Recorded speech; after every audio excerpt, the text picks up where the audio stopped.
guest, of course, past guest on the show, Michigan Norml board member, and an individual who's meeting with and participating with much of the discussion about the Industrial Hemp bill. And there was recently a public meeting. Welcome, Steve Sharpe. Well, thank you. Thank you. This is a very interesting topic. I'm a big believer that industrial hemp can do a great deal of good for the United States and especially the state of Michigan. And I say that with absolute candor. And it's hard to even begin to discuss the possible opportunities. Now, Steve, you have been a big advocate yourself, and I know that you've been interacting with much of the legislature. What was this public hearing about on the issue, and when was it, and who was there, and what went on? Well, it was over Industrial Hemp production in Michigan, and we were trying to educate agriculture committee. Excuse me.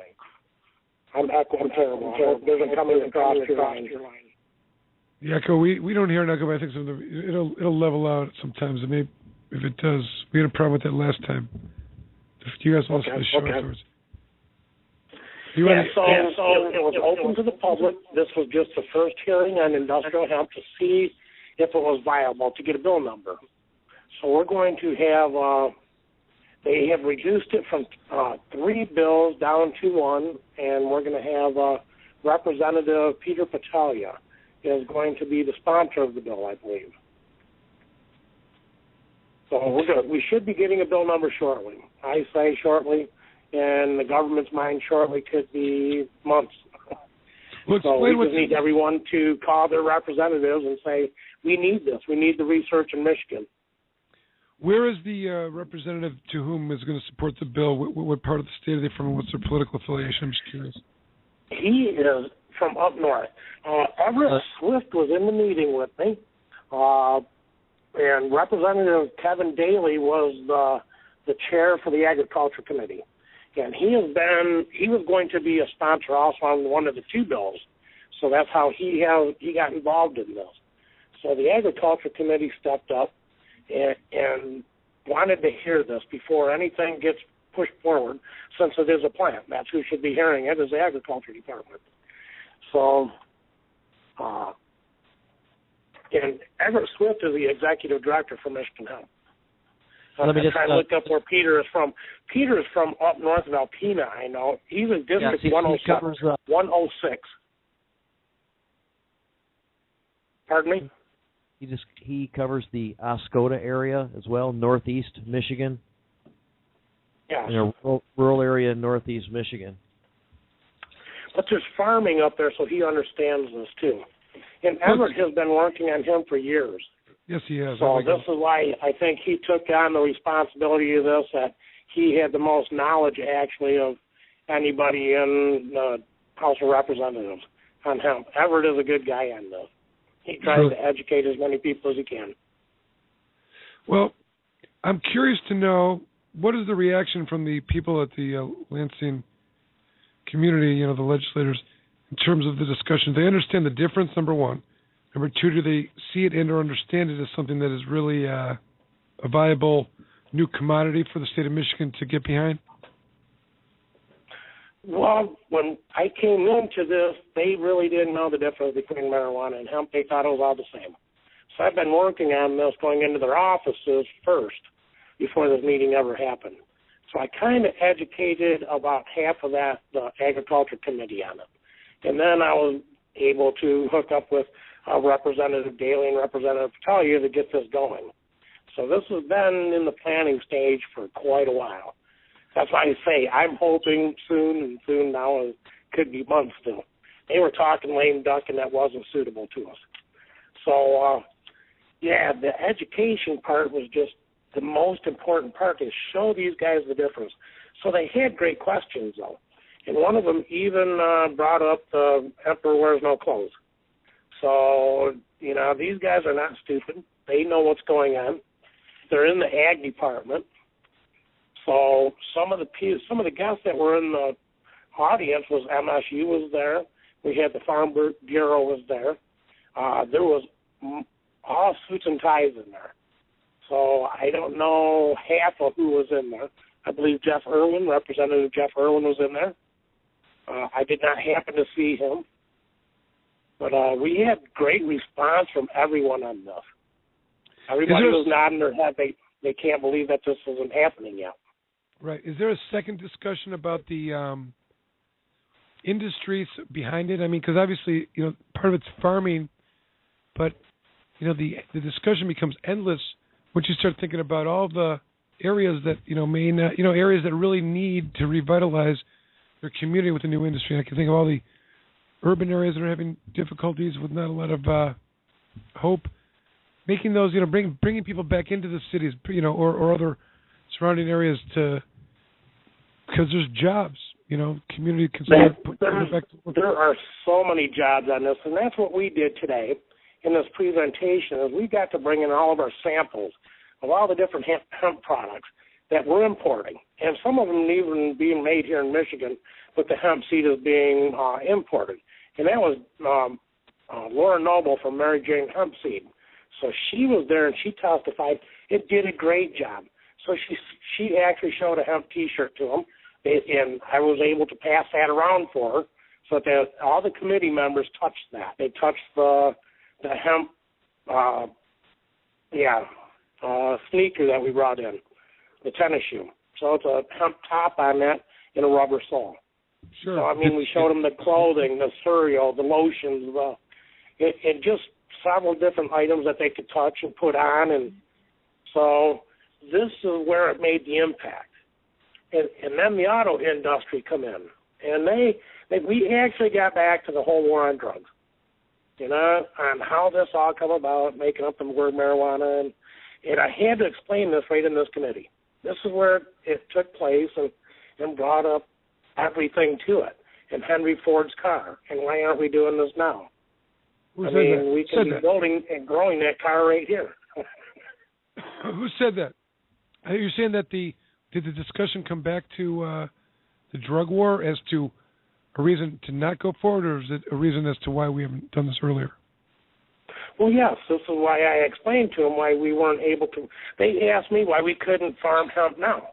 So I took them through the war on drugs. This is how it come about. That they want to get rid of hemp. And so they made up the war on marijuana. Is there discussion about being able to implement something soon after passage? In other words, are we still discussing the federal government having to make a move first before this could move forward in light of some of the new policies? Well, no, because President Obama came to MSU and signed a farming bill here in Michigan just a couple weeks ago. And what that did is there's an amendment in there, 525, I believe is the number, SB 525. And what that is allowing research for hemp. So what they're doing is they're coming up with a bill for the research for and the appropriations for the higher educations here in Michigan, which is Michigan State University and the U of M. And one of the questions that was raised, because we were going after the industrial side and how this can create jobs, they asked, is this a medicine? Can you make medicine out of this? So I had to explain to them how GW Pharmaceuticals has been involved in this since 1993. So they already broke down this plant. They know what's going on, and we're just so far behind the 8 ball. And our universities really need to study this plant.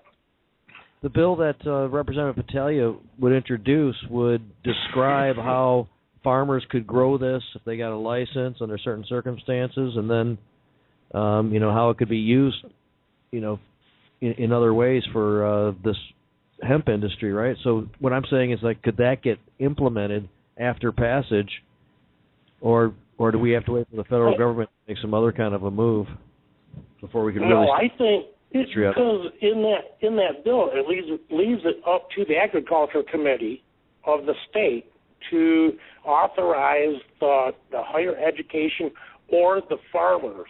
So there's a stipulation. I don't have the wording right in front of me. But if you look in that amendment, it shows that it's up to the Agriculture Department. So What they're doing in this bill is going after the research, though. They're going after it this way to abide by what the federal government is, their standards with a 0.3 THC level in it, and going after the research with higher education. So their appropriations are going to be funded to the colleges. So this is why MSU was there.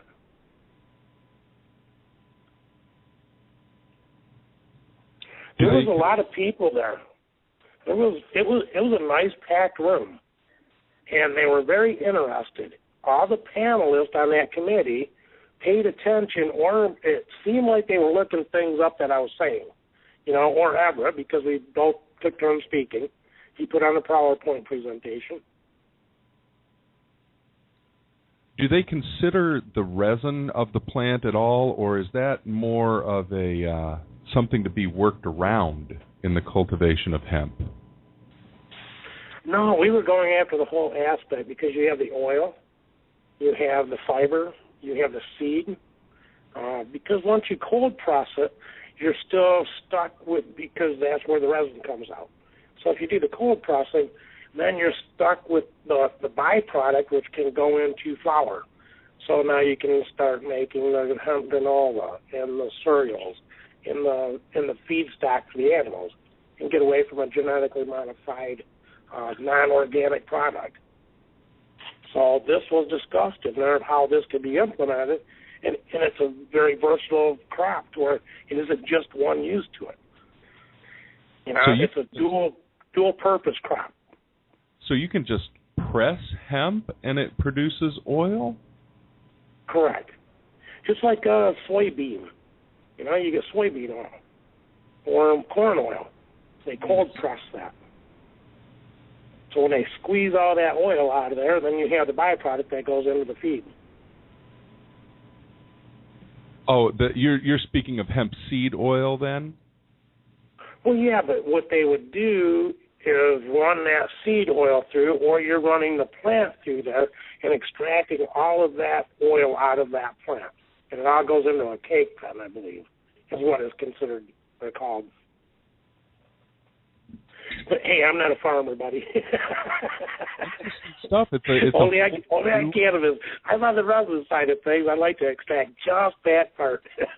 Right. Yeah. I mean, it's just such a new world. It's the same plant, and yet there still is a whole lot of other research that does need to be done in order to really utilize it in manufacturing. That's interesting. I haven't really thought about it. There's a European industry that exists too, so it's not like we have to start from zero on this. We can take advantage of the machinery that's already been developed, take advantage of the science that's already been developed, and that gives us a leg up on a lot of the infrastructure that they had to invest in to come to this area. Now I wonder. You can buy all the machinery right from China right now because they're one of the largest. They are the largest hemp producers in the world. Canada's number 2. I wonder what the competition is going to be like on a global scale with respect to production of hemp and hemp products. I mean, we're really behind the curve compared to Canada and China, right? Oh, we are. See, where we're at is Henry Ford, I believe, did 10,000 cars on 40,000 acres of hemp. He was able to fuel them cars, or it's vice versa. Maybe it was 10,000 cars, 40,000 cars on 10,000 acres. Either way, there was a lot of fuel out of hemp. And this is one of the research projects that hopefully makes it to the. See, this is where you just asked where this is at. This bill right here that's coming up is just for the research. Then they're going to come up with the next bill to be able to license the farmers and that. And this is when we'll have hearings in the state of competitiveness. And this will be coming up because this is a very important thing. There is a lot of competition in this in the world, and right now Michigan needs this. And the only way we can do this is getting the farmers to farm this, as a starting product. Ford is already using this. BMW is using this in their cars being made down in Atlanta, Georgia. There's Flex Form that is making the door panels over in Elkhart, Indiana with hemp. But what they're having to do is they're having to import this, pay the tariffs, the taxes, and everything else on this. So it's increasing the cost of these cars. by adding this. But what they're finding is it's so durable. It's something that should be in these cars, just for our protection. And other countries are making that money and are gaining those manufacturing jobs. Buy from a Michigan farmer. Yep, we certainly could use some of that manufacturing opportunities here in Michigan, and that's a full end product too. You take it from the sale of the seed to the growing of the plant to the processing of the seed cake versus the oil, and then the end use of the seed, even to make concrete or other products, can all be done right within the borders of our state. We can be independent on that. See, and some of the things that I really want them to work on is the road system. Because if you look at this, it's in bridges, it's in everything in Europe that dates back to the 6th century. They took a bridge down. So if you looked at the durability of what hempcrete can really do, can you make a road system that you will never have to fix again? Because it gives. You don't know much about hempcrete, but if you look it up, it's a fibrous, so it's intertwined instead of like a concrete that is rocks and sand and stone that are round. So the line won't stick to a rock. It's just kind of a filler. But in hempcrete, what it does is it actually binds the fibers together and is much lighter. And it flexes with the frost in that. But see, this is some of the things that is going to have to be done with research. They're going to have to prove this. Isn't that a big subject right now at this exact moment with the Republicans up in Lansing? Is the idea of whether or not a permanent situation could be created for the roads? Oh, I'm trying. I think I read that in the newspaper. That's what they are putting. At first, they were going to, I think, pull money for the roads, and then now they're going to put money back in. But there are some people up there, Republicans, that are looking for a permanent solution rather than just another fix. Right about now, that sounds like a state of our potholes all over the place. This has been a really rough winter, and if we had the hemp concrete and it managed to last all the way through, I believe municipalities would spend less on road maintenance, spend less on salting. There would be a lot of advantages. Oh yes, and the cost of it. Because you're not taking something out of the ground and having to transport it.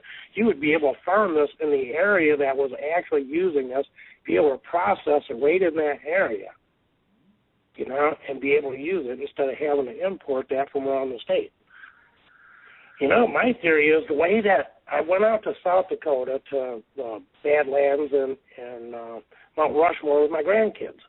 So along the side of the highway, they were farming their straw. Even though the fields had corn in it, all their straw was on the highway. So they were actually letting the farmers do this, and this is something that Michigan should think about. This is hemp. Once we get this in, you could farm it right down along the edge of that road and be able to take care of that area, and not really be able to use the farmland if there isn't any. And what about kids won't even bother stealing it and smoking it? What about food products, Steve? What about like a local community then becoming dependent upon its own production, growing its own food, having it as alternatives to some of the, beg my French, but crap that's on the shelves that kids are eating today? But hemp milk, hemp seeds, other food products that may come out of that. What about that? Is that a incentive for this to move? Cousin Mary. Oh, this is what Mary Jane Hemp Seed, Laura Noble was talking about. She has pancake mix out. She has the hemp seed. She has all the products of that she makes right here in Michigan. And she was explaining to this committee on what this is and the benefits and the omega fat and how they work in a diet, even though it says it has more calories in it, but it's full calories instead of empty calories. It's a very good product for you, so you're actually going to be eating less. You stay full, so you're not having to eat more later. Is there? I don't know. Where I'm she explaining myself right. She did a better job. When she gets, sounds like a miracle food. Is she importing it from elsewhere? I mean, how's that happen? I don't need to know if it's. She gets it from Canada and then makes products out of it here. Mm-hmm. Correct. Yeah. What there is there's 15 strains of hemp right now. And 2 of them are used for food. The others are for fiber and seed oil and that. What is the total amount of the countries that are producing the most hemp is China and Canada, right? There's a couple of other countries, but there's at least somewhere. New Zealand is harvesting this time of year. The import of the food products, I think, is in the $13 to $15 billion a year. Is it something like that? It's a lot. It's a lot. And the terrible thing is I have boxes of breakfast cereal that is a hemp granola. It's imported. And we have Battle Creek, that is a cereal capital of the world. We have Kellogg's, General Food, General Mills, Purina. And none of these folks can use this. They can't make this product. They can't compete in the world market. You know, we have to import it in the United States. Into Michigan, where the cereal capital is. We got imported breakfast cereal. Are you finding the legislators pretty receptive to sort of understanding what you're putting out with this sort of thing? Yeah, by the time we explain what's going on a national basis, because it's a male-female plant. So you have pollen that is going to pollinate the seed. This is how you're going to make the seed out there. But because they're cousins, the recreational use and the hemp, what happens is that pollen is going to pollinate that outdoor grow. And it won't survive in a hemp field. This is the most important part about this is they are so worried somebody is going to go out there and grow medical marijuana or recreational marijuana in a hemp field. So we just have to explain to them and show that it just can't happen because hemp grows so much faster than what cannabis indica does, per foot. It would overshadow it and it would never grow. We just couldn't do it. Plus, it would be full of seed, and then it isn't a marketable product for recreational use. So by the time we taught them that and told them that, they understand that. So they're buying that then? Well, yeah, I mean, that's how it's going. And they've even come down to the research of California is now putting male hemp plants out around in the Northern California area to disrupt the outdoor growing because the pollen goes 7 miles. So they know this. So what they're doing is they're trying to deter this a little bit, and they're out planting themselves. They're out in the parks and everything, planting their own hemp. Pernicious. Yeah.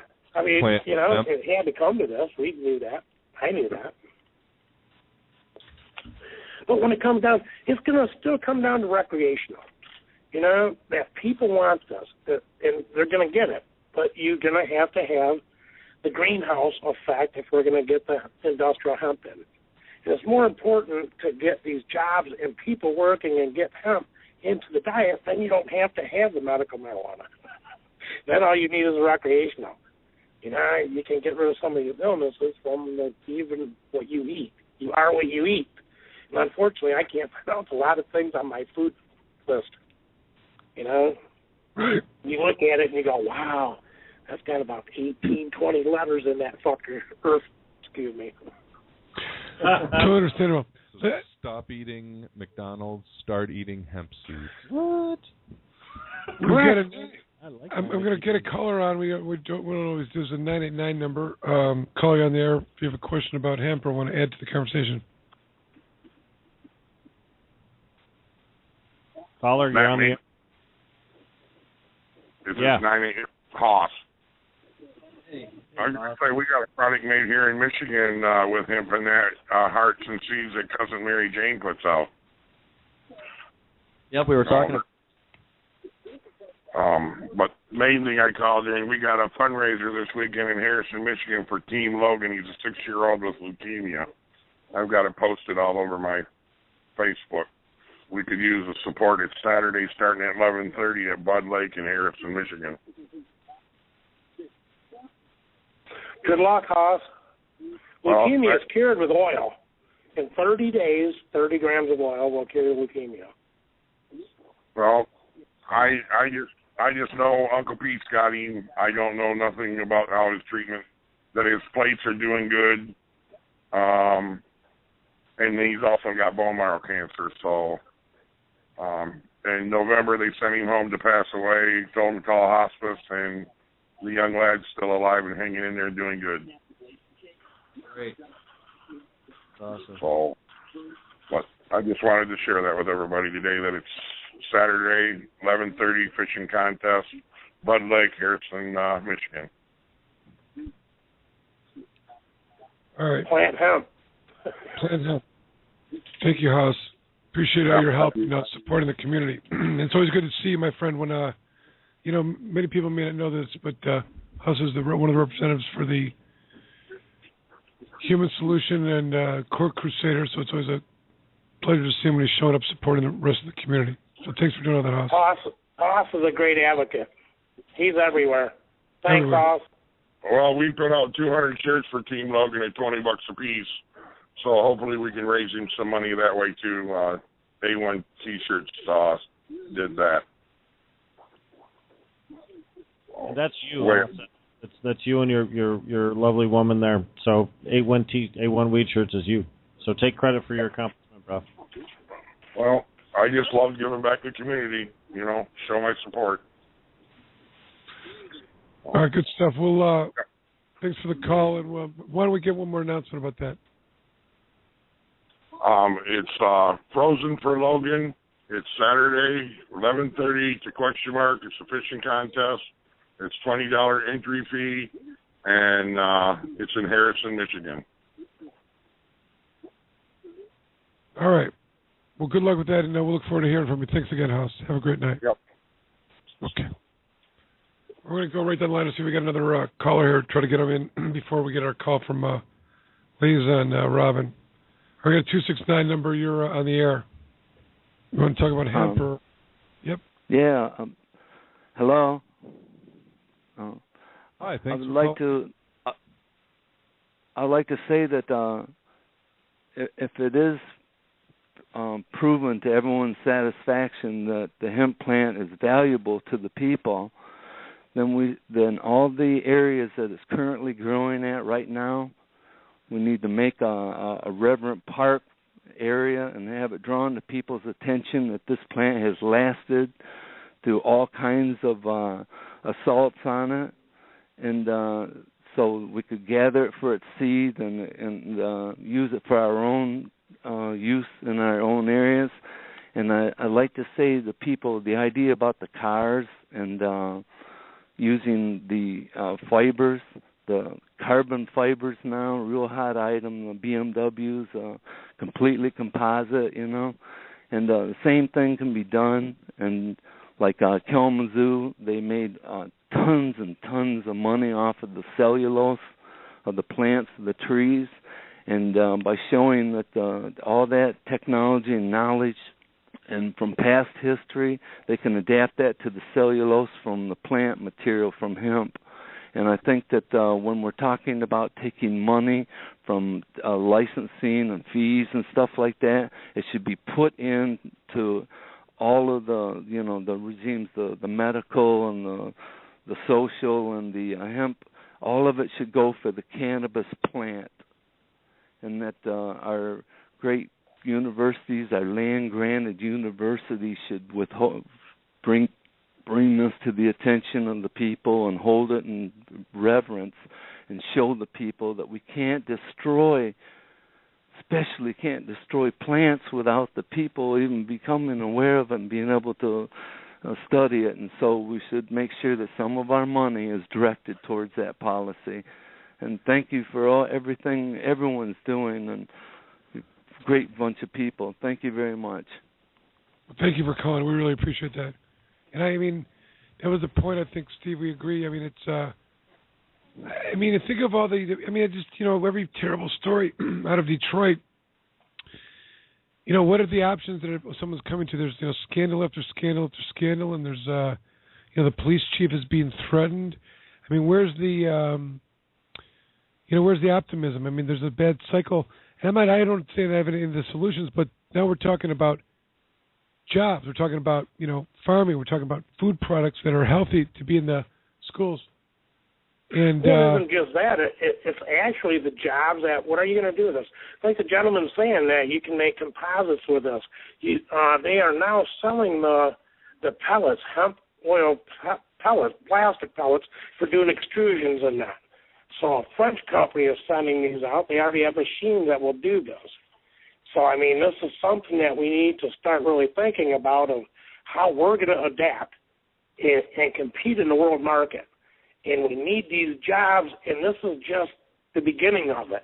The farming is just the beginning of it. Research with 25,000 products back in the 30s, now you're going to have 50,000 products.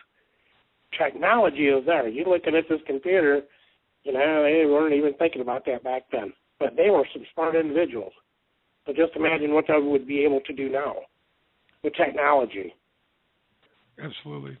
So we got all kinds of. You look at the coating, you could actually start looking at the spaceships and that, and thinking about that outer coating. And when you apply some of this stuff to hemp, you can take a torch to it; it doesn't burn.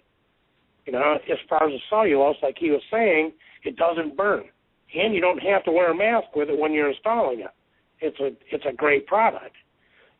So can you make something as far as a spaceship out of that? There's a lot of technology that isn't here yet. So, how far out you want to go? Right. Let's see. Steve, will you stay on the line? We'll take one more call, and then I see we've got Robin. We're going to go to Robin and get her out the air. But caller, you're on their unidentified telephone number.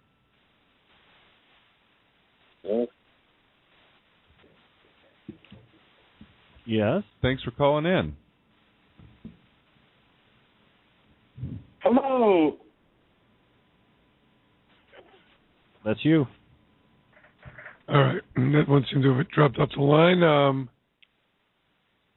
Let's see. Let's go to our next guest, of course. I'd like to call her the hardest working woman in Lansing, and maybe not working hard tonight. I understand she's some fundraisers work, but of course, whatever you want to call it. Robin, welcome back to the show. Thank you for calling in, and how are things going?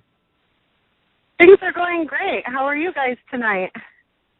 We're hanging in there. We're doing kind of mixed topics. I know we got into a little hemp earlier and talking the development of a new industry, but you seem to be in the middle of it there. I know the Ann Arbor Medical Guild having an event tonight for the NPRA, and what's going on there? What are the topics? What are people talking about? It's a really great event. The Ann Arbor Cannabis Guild hosted it for us. We're at Rush Street. And the proceeds will go to the National Patients' Rights Association to help support House Bill 5104 and 4271 and help us get that final push through the Senate. And it's a really great event. Full house, definitely packed, and good time, good music, great food. I just got done speaking. They had Kevin McKinney, our fantastic lobbyist, and State Rep Jeff Irwin also spoke at the event. And everybody seems to be having a good time. We actually have people here all the way from Sheboygan. Wow. Is Jeff Irwin giving any insight to the stall of the bill? I mean, what does he hear from the senators in his party? I don't think any of us are of the belief that the bills are stalled at all. We think that the Detroit Free Press reported that very inaccurately. In fact, we're seeing much more support coming from the Senate than we expected. I know the Senate Majority Leader has said made a few more recent updated statements saying that he plans to have the hearing sometime in the next 30 days. So, we're actually just getting ready for the hearings as planned. So that's great. Yes, it is great. I'm glad there's a great attendance at the event, too. You said that it's Rush Street. How late will that be going? Should any of our listeners be able to attend if they Once they finish listening to Planet Green Trees? I think we'll be here, between 10 and 11. I'm sure we'll be here till probably about 11ish. I'm guessing. And if they miss, the professor is here all the way from LA, so that's fantastic. Yeah. If they missed the fundraiser, how could they donate to NPRA? Is there a website or is there a place they can visit to make one of those in case they can't get down there in time? Absolutely. www.nprausa.com. There's a donate button on every page. So what are you hearing about changes to the bills? I'm sorry, changes to the bills? What are you hearing about changes to the bills in the Senate? I'm not hearing anything right now about changes to the bills. There hasn't. I'm sorry, Charmy's here now. Okay, so I'm not. Okay, so I'm not hearing anything about changes to the bills right now in the Senate at all. There's been no proposals, nothing like that at all. You said Sharpe is there, Representative Irwin, Kevin McKinney. Who else? And Sharpe Hudson. Is it true that Daryl Stavros is in attendance? Daryl's here. Sharpe has been dancing all night long, and I stepped outside for a minute. She's chasing me down an alley. So, we're having a good time. Looks like David Rudoy is down there. David Rudoy's here.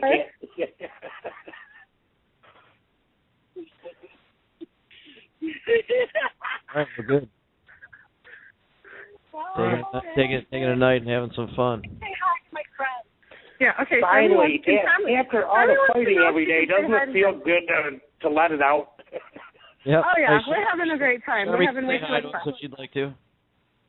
Hi, guys. It's a report from the fundraiser in Ann Arbor for the Q Bills. Things are going smashingly well, and hopes are high. I hope you're doing well. Bye. All right. That was great. All right, report from Sharpe. Doesn't look like a family guy. Okay, well, I'm going to get back to the party. You guys have a great show. Thank you, Robin. Appreciate the update. Thank you. Have a good night. Have a great party. We will. All right. Bye-bye.